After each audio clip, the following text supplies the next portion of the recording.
कविता का भावार्थ an elementary school classroom in a slum line by line explanation in Hindi. कवि उन बच्चों का वर्णन करता है जो एक प्राथमिक विद्यालय में पढ़ते हैं जो एक झुग्गी क्षेत्र में स्थापित है।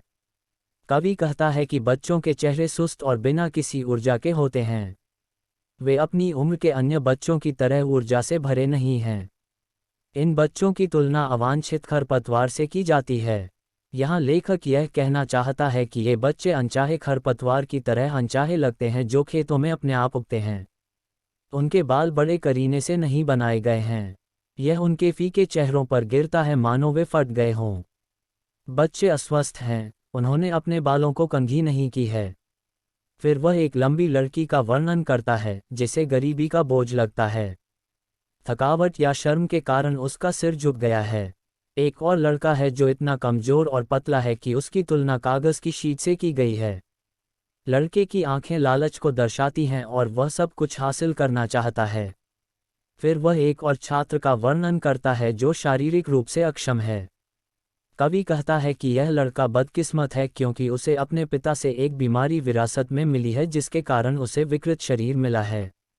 अपने पिता से कोई सुविधा प्राप्त करने के बजाय उन्हें विरासत में एक बीमारी मिली है। यह विकलांग लड़का अपनी बेंच पर बैठा है और अपना पाठ पढ़ रहा है। कवि कहता है कि यह लड़का बदकिस्मत है क्योंकि उसे अपने पिता से एक बीमारी विरासत में मिली है जिसके कारण उसे विकृत शरीर मिला है। अपने पिता से कोई सुविधा प्राप्त करने के बजाय उन्हें विरासत में एक बीमारी मिली है। यह विकलांग लड़का अपनी बेंच पर बैठा है और अपना पाठ पढ़ रहा है। कक्षा के पीछे मंद अंधेरे क्षेत्र में एक छोटा लड़का था जो कवि को दिखाई नहीं दे रहा था क्योंकि वह अंधेरे में बैठा था। कवि उस लड़के की आंखों को देख सकता था जो कि उज्ज्वल थी और सपने से भरी थी। वह क्लास पर ध्यान नहीं दे रहा था। ऐसा लगता था जैसे वह ट्री हाउस में गिलहरियों के साथ खेलने में ज़्यादा दिलचस्पी रखता था। कवि स्कूल की दीवारों का वर्णन करता है। वे रंग में क्रीम हैं जैसे कि खट्टा क्रीम का रंग। इसका मतलब है कि दीवारें साफ नहीं हैं, उन्हें हाल ही में पेंट नहीं किया गया है। दीवारों को अलग अलग चार्ट और छवियों से ढका गया है जो अलग अलग लोगों द्वारा दान किए गए होंगे। दीवार पर शेक्सपियर का चित्र है। उसका सिर जो गंजा है वह क्षितिज पर उगते सूरज की तरह दिखता है। प्रातःकाल के समय सूर्य क्षितिज पर उदय हो रहा है और गुंबद के आकार जैसा अर्धगोलाकार है। यह सभी शहरों से पीछे लगता है। वहाँ प्रसिद्ध टाइरोली घाटी की एक तस्वीर है जिसमें सुंदर फूल हैं। एक मानचित्र की छवि है जो सभी को अपने तरीके से मदद करता है। लेकिन इन बच्चों के लिए दुनिया का नक्शा अप्रासंगिक है क्योंकि वे जिस झुग्गी में रहते हैं वह नक्शे में दिखाए गए से अलग है। उनकी दुनिया केवल वही है जो वे कक्षा की खिड़की से बाहर देखते हैं, झुग्गी। उनका भविष्य अंधकार से भरा है। उनके भविष्य की तुलना एक संकीर्ण सड़क से की जाती है जिसका अर्थ है कि उनके भविष्य के विकास के लिए कोई व्यापक गुंजाइश उपलब्ध नहीं है। ये बच्चे ज्ञान और शिक्षा के उज्ज्वल प्रकाश से बहुत दूर हैं। कवि आगे कहता है कि स्लम क्षेत्र में रहने वाले इन बच्चों ने इतनी कठिनाइयों का सामना किया है कि वे हर दूसरे व्यक्ति को अपना दुश्मन मानते हैं। उनके लिए शेक्सपियर एक दुष्ट आदमी है। वे मानचित्र को अच्छी चीज़ नहीं मानते हैं।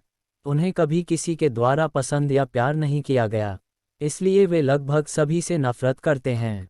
दूसरों से प्यार करने की उनकी इच्छा उन्हें चोरी करने के लिए मजबूर करती है।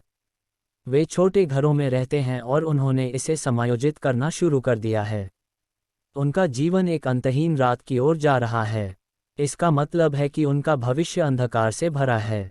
ये बच्चे इतने पतले होते हैं कि त्वचा की पतली परत के माध्यम से कोई भी आसानी से अपनी हड्डियों को देख सकता है। उनकी त्वचा कपड़े की पतली परत की तरह होती है और त्वचा के नीचे की हड्डियां दिखाई देती हैं। ये बच्चे कुपोषण से पीड़ित हैं। वे चश्मा पहनते हैं जो स्टील से बने होते हैं। वे बहुत असहज हैं। यहाँ तक चश्मे में लगे लेंस की भी मरम्मत की जाती है। चश्मे पत्थरों की तरह दिखते हैं जिनकी मरम्मत कांच के टुकड़ों से की गई है। यहाँ कवि यह समझाने का प्रयास करता है कि इन बच्चों को अपने जीवन में कितनी कठिनाइयों का सामना करना पड़ता है। जैसे जैसे ये झुग्गियाँ बड़ी होती जा रही हैं, वे इन बच्चों के भविष्य को नष्ट कर देंगे और ऐसे बच्चों के लिए इनसे बच पाना बहुत मुश्किल है। कवि का कहना है कि सरकार को इन बच्चों की समस्याओं का ध्यान रखना चाहिए। वह उनसे इन बच्चों के जीवन को बदलने और दुनिया के नक्शे को उनके लिए एक वास्तविकता बनाने का आग्रह करता है। गरीबी और संसाधनों की कमी के कारण उन प्रतिबंधों को तोड़ने की आवश्यकता है जो उन पर लगाए गए हैं।